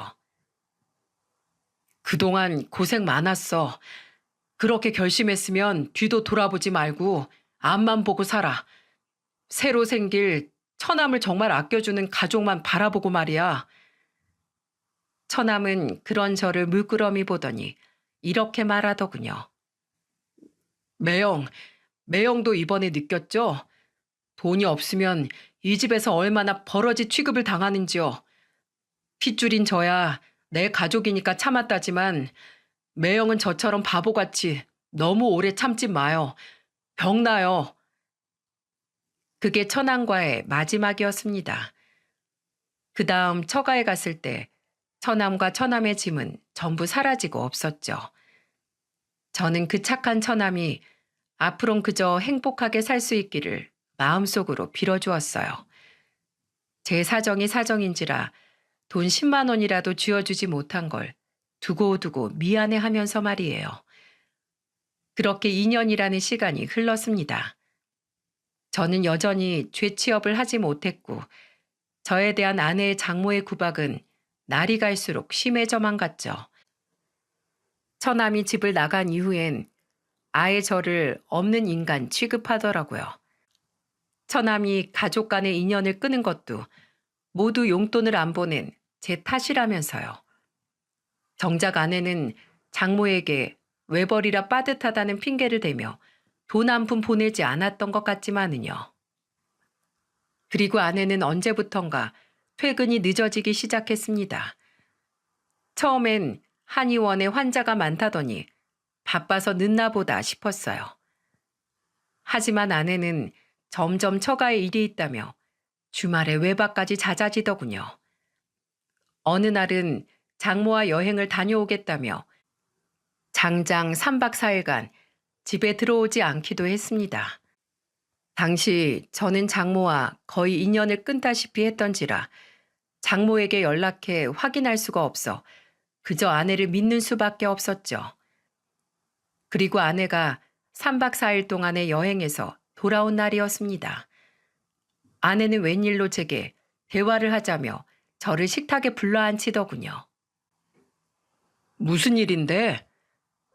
아내는 차가운 눈으로 저를 바라보며 이렇게 말했어요. 우리 이혼해. 뭐? 갑자기? 여보, 솔직히 말해서 우리 수준이 어느 정도는 비슷해야 만나지. 당신 언제 복귀할지도 모르고 맨날 대리운전에 택배 상하차 그건 하고 있는데 난 한의사잖아. 요즘 누가 네 남편 뭐 하냐고 물으면 나 아무 말도 못해. 창피해 죽겠어. 이렇게 창피하느니 차라리 혼자가 낫지. 안 그래? 제 존재가 창피해서 이혼하고 싶다는 아내의 말을 들으니 너무도 수치스러웠습니다. 이혼이야 저도 진즉부터 하고 싶었죠. 하지만 우리에겐 아직 7살밖에 안 된 어린 딸이 있지 않습니까? 저는 딸을 엄마 혹은 아빠 없이 자라게 하고 싶지 않았어요. 그래서 제 딸을 위해 여태껏 아내와 장모가 주는 수모를 견뎠던 거죠. 여보, 힘들겠지만 조금만 더 기다려주면 안 될까? 나 지금도 쉬지 않고 이력서 넣고 있고 혹시라도 도움이 될까 싶어서 지금 틈틈이 다른 자격증 공부도 하고 있어. 곧 다시 취직될 거야. 그때까지만 우리 지훈이 생각해서, 어? 진짜 왜 이래? 구질구질하게. 여보, 상식적으로 한번 생각해봐. 우리 이렇게 수준 차이가 나는데 결혼 생활을 이어나갈 수 있을까? 내가 요즘 제일 후회되는 게 뭔지 알아? 결혼하자마자 혼인신고하고 애부터 덜컥 낳은 거야. 내가 조금만 신중했으면 남남되기가 더 쉬웠을 텐데 이렇게 능력 없는 사람인 줄 모르고 덜컥 애를 가진 내가 등신이지. 뭐? 당신 지금 우리 지훈이 낳은 걸 후회한다고 말하고 있는 거야? 어떻게 그런 말 할 수가 있어? 애한테 미안하지도 않아? 미안하긴 뭘 미안해? 내가 후회한다고 걔가 내 뱃속으로 다시 들어가지는 것도 아닌데. 몰라. 아무튼 나는 당신 더 이상 남자로 안 느껴지니까 우리 깔끔하게 이혼하자. 어? 저는 모진 말에도 불구하고 아내를 붙잡았습니다. 며칠 전 엄마는 어디 갔냐며 제게 물끄러미 물어보던 딸아이의 얼굴이 자꾸만 떠올라 차마 그런 딸에게 이렇게 쉽게 가족을 잃게 하고 싶지 않았거든요. 당신 혹시 남자 생긴 거야? 그런 게 아니라면 한 번만 다시 생각해. 가정이란 게 애한테 얼마나 중요한 건지 아버지 없이 자란 당신이라면 더 잘할 거 아니야. 아, 무슨 남자 같은 소리야. 나 당신 같은 남자 또 만날까봐 남자의 남자도 꼴 보기 싫어. 무섭다고. 그리고 그렇게 애가 아빠 없이 자랄 게 걱정되면 당신이 데려가던가. 아, 진짜. 왜 이혼도 호락호락하게 안 해주고 난리야. 짜증나게. 제가 재차 아내를 붙잡자 아내는 말을 하다가 짜증이 났는지 소리를 꽥 지르며 방문을 쾅 닫고 들어가 버리더군요. 한숨을 푹 쉬고 다시 고개를 드는데 저는 그만 너무 놀라 숨이 멎을 뻔했습니다. 지훈아. 빼끔 열린 딸아이의 방문 사이로 눈물이 그렁그렁한 딸의 얼굴이 보였거든요. 딸은 저와 아내의 대화를 모두 들은 것 같았어요. 저는 황급히 아이 방으로 들어가 눈물을 뚝뚝 흘리는 딸을 꼭 안아주었죠. 아빠, 엄마랑 아빠 헤어져? 엄마가 이제 아빠랑 나 필요 없대? 아니야, 지훈아. 그런 거 아니야. 엄마가 잠깐 힘들어서 화가 나서 그렇게 말한 거야. 엄마가 우리 지훈이 얼마나 사랑하는데. 거짓말. 엄마가 방금 그랬잖아. 아빠한테 나 데려가라고. 거기까지 말을 마친 딸은 제 품에 고개를 묻고는 왕 하고 울음을 터뜨리더군요. 저는 그런 딸을 한참 동안이나 달래주어야 했습니다. 딸아이가 울다가 지쳐 잠이 들 때까지 말이죠. 이후 전 펑펑 울던 딸의 모습을 모른 척 할 수가 없어 아내와의 관계 개선을 위해 최선을 다했습니다. 하지만 돌아오는 건 아내의 멸시와 짜증서린 눈빛이었어요. 그렇게 하루하루 저도 지쳐갈 무렵이었죠. 생전 제게 연락 한 번 안 턴 장모가 웬일로 제게 전화를 걸더라고요. 솔직히 무슨 좋은 말을 듣겠나 싶어 받고 싶지 않았는데 그래도 아내와의 관계 개선을 원한다면 장모와 연을 끊을 순 없지 않겠나 싶어 저는 하는 수 없이 전화를 받았죠. 예, 장모님. 왜 이렇게 전화를 빨리 안 받아? 하여튼지 굼떠가지고 원. 마음에 드는 구석이 하나도 없어. 자네, 내 집에 좀 내려오게.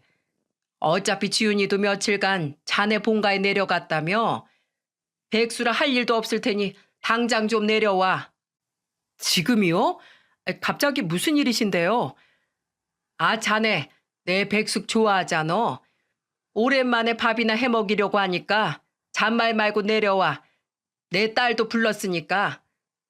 아내도 부르셨다고요? 그래, 오면 보여줄 좋은 구경거리도 있으니까 빨리 와. 그럼 내 그렇게 알고 끊겠네. 자기 할 말을 모두 마친 장모는 제멋대로 전화를 끊어버리더군요. 솔직히 가기 싫었어요. 하지만 아내까지 불렀다고 하니 뭔가 중요한 말이 있긴 있나 싶어 저는 한숨을 쉬곤 처가로 내려갔죠. 그리고 처가에 도착해 현관에 들어섰는데 뭔가 밖에서부터 화기애애한 웃음소리가 끊이지 않고 들리는 겁니다. 처음엔 처남이 돌아온 건가 싶었어요. 그렇지 않고서야 처가에서 남자 목소리가 들릴 일이 없으니까요. 그렇게 의아하게 거실에 발을 디딘 전 들어가자마자 너무 큰 충격을 받고 말았습니다. 자네 왔나? 여기 인사하게. 그곳엔 한박 웃음을 짓고 있는 장모와 아내 옆에 꼭 붙어 앉아 백숙의 닭다리를 뜯고 있는 웬 남자 한 명이 앉아 있었어요. 아내는 그 남자를 다정하게 바라보며 남자의 머리를 쓰다듬고 있었죠. 이 사람 누굽니까? 누구길래 내 아내 옆에 꼭 붙어 있냐고요? 그리고 장모는 전혀 예상치도 못한 폭탄 발언을 내뱉었죠. 저는 어이가 없어서 입을 떡 벌리고 말았습니다. 그 말에 받은 충격에서 쉽게 빠져나오지 못했거든요. 아, 자네 진짜 눈치 없나? 누구긴 누구야? 우리 딸 새 남편 될 사람이지. 인사하라니까. 우리 새 사위일세. 나 이번에 사위 교체 좀 하려고. 뭐가 어쩌고 저쩌요? 그 남자의 정체는 바로 아내의 상간남이었어요. 그놈은 뭐가 그렇게 웃긴지 저를 보며 실실 쪼개고 있더군요. 순간 분노가 치밀었습니다. 그 자리에 앉아있는 연놈들을 장모고 뭐고 다 패버리고 싶을 정도로요. 지금 저 쪽주려고 2시간이 넘는 거리를 운전해서 오게 한 겁니까? 정말 해도 해도 너무하네요. 어쩜 사람들 인성이 이렇게 쓰레기일 수가 있어요. 그래도 우리가 한때는 가족 아니었습니까? 제가 돈 좀 없어졌기로써니 사람을 불러다 이런 취급을 해요? 아, 거참 더럽게 땡땡대네. 아저씨, 능력 없으면 그냥 이혼해. 뭐 이렇게 구구절절 지저분하게 끌고 있어? 같은 남자로서 정말 창피하네. 상간남은 실실 쪼개며 저를 언제 봤다고 반말을 찍찍 짓거렸습니다. 제가 무슨 죽을 죄를 졌다고 여기까지 불려와서 생판 처음 보는 놈에게 저런 소리나 듣고 있어야 하는 건지 정말 이유를 모르겠더군요. 분통이 터져 버릴 것 같았어요. 저는 저 실실 쪼개는 놈의 얼굴을 한 대 갈겨버리고 싶었습니다. 그래서 그놈에게 성큼성큼 다가갔어요. 아, 진짜 그만 좀 해, 여보. 그런데 그놈 앞을 글쎄 다른 사람도 아닌 제 아내가 막아서는 게 아니겠어요? 아내는 저를 무슨 벌레 보듯 쳐다보며 이렇게 말하더군요. 여보, 내가 이 정도 했으면 이제 이혼해줘도 되지 않아? 당신이 하도 이혼 안 해주고 뻗대니까 우리가 이렇게까지 한 거잖아. 내 나이 이제 고작 41야. 나도 내 인생 살아야지. 이제 그만 버티고 이혼해. 당신 원하는 거 내가 다 해줄 테니까. 어? 눈물이 터져 나올 것 같았어요. 이 버러지들과 그 자리에서 대치하고 서 있는 제 자신이 너무 초라하고 처량하게 느껴져 견딜 수가 없었죠. 저는 제 눈을 비집고 나오려는 눈물을 애써 참으며 그것들에게 한 글자 한 글자 꾹꾹 눌러 경고를 날렸습니다. 야, 이 쓰레기들아. 내가 오늘 일은 죽어도 잊지 않을 거야. 오늘 일 내가 꼭 100배로 갚아줄게. 각오해. 그리고 장모님, 아니 아줌마, 나이 먹고 그렇게 살고 싶어요? 아들한테 버림받고도 그렇게 정신을 못 차리나? 내가 장담하는데 당신 그렇게 살면 평생 누구한테도 대접 못 받아. 당신 딸? 전현이 당신 인생 챙길 것 같아? 이런 인성 쓰레기는 당신 죽어도 눈 하나 깜짝 안 할 거라고. 두고 봐요. 내가 평생 저주할 거니까. 알았어요? 그렇게 악에 바친 말을 모조리 쏟아낸 저는 눈물을 뚝뚝 흘리며 그 집을 빠져나왔어요. 몸을 그들에게서 돌리고서야 눈물이 쏟아진 게 얼마나 다행이었는지요. 제가 우는 모습을 그 연놈들에겐 절대 보여주고 싶지 않았거든요. 집으로 운전해 돌아오는 내내 내 자신이 너무 한심하게 느껴져 몇 번이나 주먹을 불끈 쥐었는지 모릅니다. 내가 저딴 쓰레기 같은 여자랑 어떻게든 잘 살아보겠다고 아둥바둥 발버둥을 쳤다는 사실이 끔찍하고 후회스러웠어요. 그리고 그들을 절대 가만두지 않으리라 다짐 또 다짐을 했죠. 제가 집에 들어온 지 얼마 되지 않아 아내 또한 집으로 돌아왔습니다. 아내는 아주 뻔뻔한 표정으로 제게 말하더군요. 여보, 우리 이제 진짜 이혼해. 나 죽이고 싶지? 때리고 싶으면 때려. 난 얼마든지 맞아줄게. 그렇게 해서 당신 이혼만 해준다면 10대고 20대고 난 맞아준다고. 다시 화가 스멀스멀 치밀어 올랐지만 저는 이번엔 정신을 똑바로 차렸습니다. 제가 저 여자를 때려서 남는 게 뭐가 있겠습니까? 받아야 할 위자료만 줄어들 뿐이겠죠. 저는 아내에게 피식 웃어 보였어요. 너 같은 쓰레기 때렸다가 내 손 오염되면 어떡해? 냄새나게. 너처럼 금수만도 못한 여자한테 돈 내고 치료받는 환자들이 불쌍하다. 너, 나 백수라고 무시했지? 나도 너 곧 백수로 만들어줄게. 뭐? 우리 한의원 와서 피켓이라도 들고 시위라도 하려고? 왜? 내가 못할까 봐? 아내는 진짜 질린다는 표정을 지으며 한숨을 쉬더군요. 그리곤 제게 이런 제안을 하는 겁니다. 여보, 유치하게 굴지 말고 내 조건이나 들어봐. 내가 줄 수 있는 최대한을 당신한테 줄 테니까. 첫째, 지훈이 양육권. 두 번째, 우리 공동명의인 이 아파트 당신 명의로 돌려줄게. 지금 시세 찾아보니까 이 집 7억 정도 하더라. 그리고 마지막 세 번째, 아파트 당신 주고 따로 위자료 1억 또 챙겨줄게. 이게 내가 당신한테 해줄 수 있는 최대한이야. 이 정도면 지훈이 충분히 키울 수 있잖아? 안 그래? 게다가 당신 본가 잘 살잖아. 이 정도면 됐지. 뭐가 더 필요해?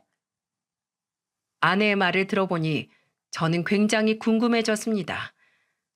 자기 수중에 들어온 돈은 제 엄마한테라도 내놓고 싶어 하지 않는 욕심 많은 여자가 저만한 손해를 보면서까지 저와 이혼하고 만나려는 남자가 도대체 누군지 말이죠. 근데 나 정말 궁금해서 그러는데 대체 그 남자 뭐 하는 사람이야? 딱 봐도 하는 짓이 양아치던데. 양아치? 이야, 망하는 사람들은 이래서 망하는구나.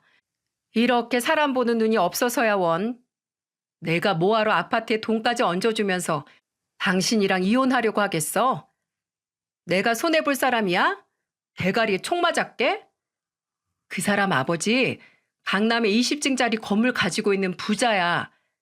겨우 퇴직하고 연금 받고 있는 당신 아버지랑 차원이 다르다고. 그 사람은 거기서 건물 관리하고 있고 그 사람 타고 다니는 차가 얼마짜린지 알아? 무려 3억이 넘어, 3억이. 그럼 그렇지. 역시 돈 때문이었구나. 어쩜 사람이 이렇게 한결같냐? 실소가 나오더군요. 아내에게 미련을 버리니 놀랍게도 아내의 모든 행동들이 다 한심하고 가짱게 느껴지기 시작했거든요. 저런 여자랑 제가 아이까지 낳고 살았다는 사실이 창피할 정도로요. 아내는 어깨를 으쓱하며 제게 말하더군요. 아무튼 내 제안 잘 생각해봐. 이번 주까지 기다릴 테니까. 아내의 제안을 들은 이후 저는 고민에 빠졌습니다. 어떻게든 그 연놈들을 물먹일 방법을 찾아 소송을 걸어 개싸움을 할까 싶으면서도 한편으론 딸이 받을 상처가 마음에 걸려 그냥 아내가 제시한 조건들을 받아들이는 걸로 만족하고 여기서 멈출까 싶기도 했죠. 그런데 이상하게도 자꾸만 제게 비웃음을 지어 보이던 상간남의 얼굴이 눈에 아른거리는 겁니다. 아무리 생각해도 어딘가 수상쩍었어요. 저는 그래서 심부름센터에 의뢰해 그놈 정체를 캐보기로 했습니다. 일주일 뒤 저는 심부름센터 직원에게 상간남에 대한 자료들을 받아보게 되었어요. 그리고 자료들을 펼쳐본 순간 저는 너무나 웃겨 그만 웃음보가 터지고 말았습니다. 이게 뭐야? 상간남은 강남 20층짜리 건물주의 아들도 건물 관리인도 아니었습니다. 부자는 더더욱 아니었고요. 전부 다 거짓말이었던 겁니다. 그놈 정체는 바로 보험회사 영업사원이었습니다. 이거 순 사기꾼 아냐? 자료에는 그놈이 타고 다녔다는 외제차의 리스 내역과 그놈이 사는 원룸 정보, 그놈이 원룸에 들어가는 사진과 그놈이 다니는 보험회사의 사원증 사진 등 그놈이 사기꾼이라는 증거가 무궁무진하게 들어있었어요. 그리고 그놈은 아내와 재혼할 생각도 전혀 없어 보였고요. 그저 리스한 외제차를 타고 돈 많은 여자들을 꼬셔내 돈도 뜯고 보험도 팔아먹고 다니던 양아치였는데 그런 줄도 모르고 아내는 그 사기꾼에게 홀딱 빠져 허무맹랑한 꿈을 꿨던 겁니다. 저는 집에 돌아오자마자 곧장 아내에게 가서 통보했어요. 나가. 갑자기 뭘 나가? 합의 이혼하자고. 당신 원하는 대로. 정말? 갑자기 왜 저런데? 갑자기는 뭔 갑자기야? 너랑 더 이상 같은 공간에 한시도 더 있고 싶지 않아서 그러지. 그러니까 당장 나가. 아내는 좋아서 해벌쭉하다가 황당한 표정으로 제게 물었습니다. 갑자기 나가라고 하면 내가 어디로 가? 집 구할 시간은 줘야 할 거 아니야. 호텔로 가든가 당신 엄마 집에 가든가 알아서 하고 당장 안 나가면 나 마음 바꿔서 이혼 안 해준다. 나중에 이사한 집 주소 보내주면 거기로 짐 보내줄 테니까 지금 당장 나가라고. 참, 나중에 말 바꾸기 없기다. 어?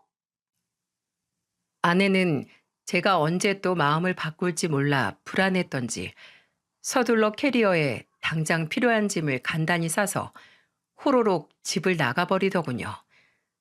참 마지막까지 한심한 모습이었죠.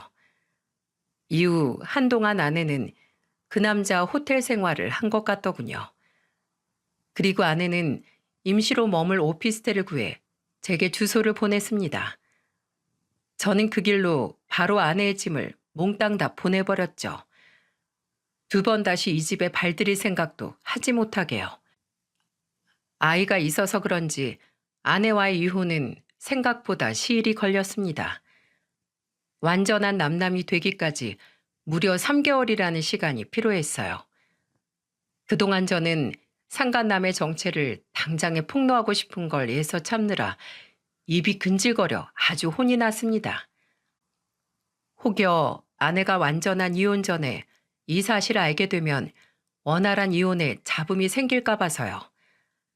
그 여자가 주기로 했던 재산들은 전부 받아내야 했으니까 말이죠. 그리고 대망의 이혼 확정이 된 그날, 저는 재판장 앞에서 아내에게 상간남에 대한 자료들을 내밀었습니다. 이게 뭔데?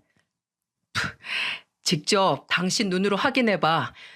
당신이 죽고 못 사는 그 남자 정체야. 아내의 반응을 상상하자 실실 웃음이 새어나오더군요. 아니나 다를까 아내의 얼굴은 점점 사색이 되기 시작했습니다. 이게 뭐야? 여보, 이거 진짜야? 어? 진짜 장난치지 마. 나 그놈 지인 부탁이라고 보험도 몇 개나 들고 돈도 벌써 4천만 원이나 빌려줬단 말이야.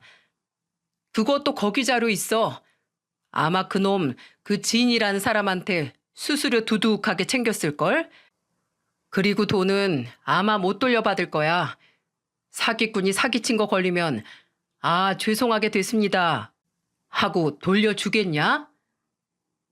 아내, 아니 그 여잔 보고도 믿지 못하겠는지 제가 건네준 자료들을 보고 또 보고 눈을 비비고 또다시 확인하더군요. 그리고 이내 제게 큰 소리로 징징거리기 시작했습니다. 왜 여태 말 안 해준 건데? 당신 때문에 내 인생 다 망쳤어. 어떡할 거야? 책임지라고. 내가 왜? 그리고 너도 너 바람 피우는 거 나한테 안 알려주고 그 집으로 불렀잖아. 나도 너 엿대 보라고 그런 거야. 너 지금 이렇게 추락하는 걸 보려고. 속이 다 시원하다. 묵은 채증이 다 내려가네. 유후, 어디 한번 그 사기꾼 놈이랑 잘 살아봐라. 아마 고생 꽤나 할 거다. 물론 그것도 그 놈이 너랑 살아줄 때 얘기겠지만. 짜증나. 그 여자는 바닥에 주저앉아 엉엉 울며 떼를 쓰기 시작했어요. 하지만 어쩌겠어요. 이미 저는 받을 거 다 받았고 이혼도 깔끔하게 끝냈는걸요. 저는 그런 아내에게 마지막 일침을 날려주었어요.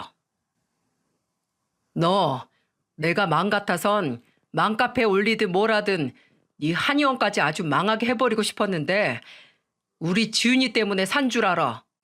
왜냐고? 너 나한테 매달 양육비 100만 원씩 줘야 되잖아. 너 능력 좋으니까 밀리지 말고 꼭 줘라. 알겠지? 그래서 네 한의원 살려놓은 거니까 정신 똑바로 차리고. 아차차, 이 말 깜빡할 뻔했네. 너 나한테 또 여보 당신이라고 불렀단 봐. 소름 끼쳐가지고 진짜. 그땐 한의원이고 뭐고 다 날려버릴 줄 알아. 제발 우리 딸한테 부끄럽게 살지 좀 말고. 어? 그럼 나 간다. 저는 유유히 손을 흔들며 그 여자에게 뒷모습을 보였습니다. 아, 정말 통쾌했어요. 2년간 받은 수모를 톡톡히 갚아준 것 같아 아주 기분이 짜릿했죠. 그 여자는 정확히 상간남에게 4,300만 원을 포함해 갖가지 보험 등 전부를 뜯겼더군요. 그냥 아주 호구가 따로 없었더라고요. 게다가 집과 위자료까지 제게 전부 줘버렸으니 빈털터리가 되었겠죠. 아, 그리고 저는 그 상간남에게도 따로 위자료 청구 소송을 걸었고 소송에서 이겨 2천만 원을 받았습니다. 그 돈을 받은 날 그놈은 제게 문자 한 통을 보냈더군요. 재수없어. 그 문자마저 얼마나 웃기던지요. 그냥 딱 그 정도 수준의 인간이었던 거겠죠. 그리고 얼마 후 전 장모와 아내가 집에 찾아와 제게 무릎을 꿇고 싹싹 빌지 뭡니까? 최서방, 우리가 정말 잘못했네. 어떻게 이 집 팔아서 그 돈 절반이라도, 아니 위자료 1억이라도 돌려주면 안 되겠나? 여보, 내가 잘못했어. 내가 잠깐 뭐에 홀려서 정신이 나갔었나 봐. 나 한 번만 용서해주라. 어? 우리 딸 지훈이한테 엄마 필요하잖아. 어? 지훈아, 최지훈, 엄마 왔어. 저는 순간 화가 치밀어 오르는 것을 느꼈습니다. 선뜻 애를 버리고 갈 땐 언제고 자기가 아쉬우니까 이제 와서 애를 찾는다 말입니까? 제가 사납게 그녀에게 뭐라고 하려던 찰나 자기 방에 숨어있던 딸이 슬그머니 문을 열고 나오는 게 아니겠어요? 지훈아, 엄마 왔어. 엄마 목소리 듣고 나왔구나. 지훈아, 엄마랑 살고 싶어요 하고 아빠한테 얘기 좀 해줘. 어? 그런데 딸아이의 입에서 나온 말은 그 둘을 곧바로 얼어붙게 만들었어요. 제 딸이 뭐라고 했냐면 말이죠. 엄마랑 할머니 싫어. 둘 다 우리 집에서 나가. 난 아빠만 좋아할 거예요. 아빠, 내가 나중에 꼭 호강시켜 줄게. 그러니까 나랑 그냥 둘이 살아요. 네? 아직 7살의 어린 나이였지만 옆에서 그동안 모든 걸 다 보고 들은 딸은 너무 많은 상처를 받았던 겁니다. 그 말을 들은 저는 너무 마음이 아파 딸을 꽉 안아주었어요. 제가 여태 뭐가 중요한지도 모르고 사랑하는 제 딸아이를 위한답시고 어린애 앞에서 그 많은 참상을 보여주고 말았던 거예요. 저는 딸의 말에 넋이 나간 전 아내에게 경고했습니다. 지훈이 말 들었지? 당장 나가. 2번 다시 애 눈에 띄지 마. 그리고 저기요, 아줌마. 1억? 1억 같은 소리 안 해. 예전에 나한테 한 말 그대로 돌려드릴게. 염치도 없지. 돈 없으면 여기 와서 구걸하지 말고 앞으로 끼니는 편의점에서 컵라면으로 때우세요. 아셨죠? 저는 그 길로 그 2년을 집 밖으로 내쫓아 버렸어요. 그리고 얼마 뒤 저는 더 이상 그 두 여자가 못 찾아오게끔 아예 집을 팔고 다른 곳으로 이사를 해버렸답니다. 이후 전 아내는 법이 정해준 양육비만 꼬박꼬박 이체시킬 뿐 두 번 다시 제게 연락할 생각은 못 하더군요. 뭐 오더라도 받지 않았겠지만은요. 그렇게 제가 이혼을 한 지도 벌써 2년이라는 시간이 지났네요. 저는 지금 다행히 경기도 쪽 대학의 학생들 앞에서 강단에 설 수 있게 되었습니다. 정말 운이 좋았죠. 저는 여전히 학생들을 가르치는 일이 참 좋습니다. 천직인 것 같아요. 그리고 그간 했던 경험들을 더하니 학생들에게 전해줄 수 있는 삶의 이야기가 훨씬 풍부해져 더욱 다양한 수업을 해줄 수 있게 되었죠. 그리고 저는 요즘 학생들에게 저희 아버지의 철학을 이야기해주곤 합니다. 사람은 항상 무언가를 책임져야 한다는 그 말이요. 책임질 대상이 무엇인지 정확히 알 때 제가 선 방향에 확신을 가질 수 있다는 그 말이 이제야 뭐였는지 어렴풋하게나마 알 것 같았거든요. 지난날 제가 책임져야 했던 건 허울뿐인 가정이 아닌 사랑하는 딸 지윤이와 저 자신의 행복이었던 겁니다. 그리고 전 앞으로도 지윤이와 우리 두 사람의 행복을 위해 더욱 열심히 살아갈 작정이에요. 아, 이렇게 털어놓고 나니 속이 다 후련하네요. 이제 이 일은 정말로 과거에 묻어두고 저는 앞으로 나아가야겠죠. 그럼 여기까지 들어주신 많은 분들께 감사드리며 이만 글을 마치겠습니다.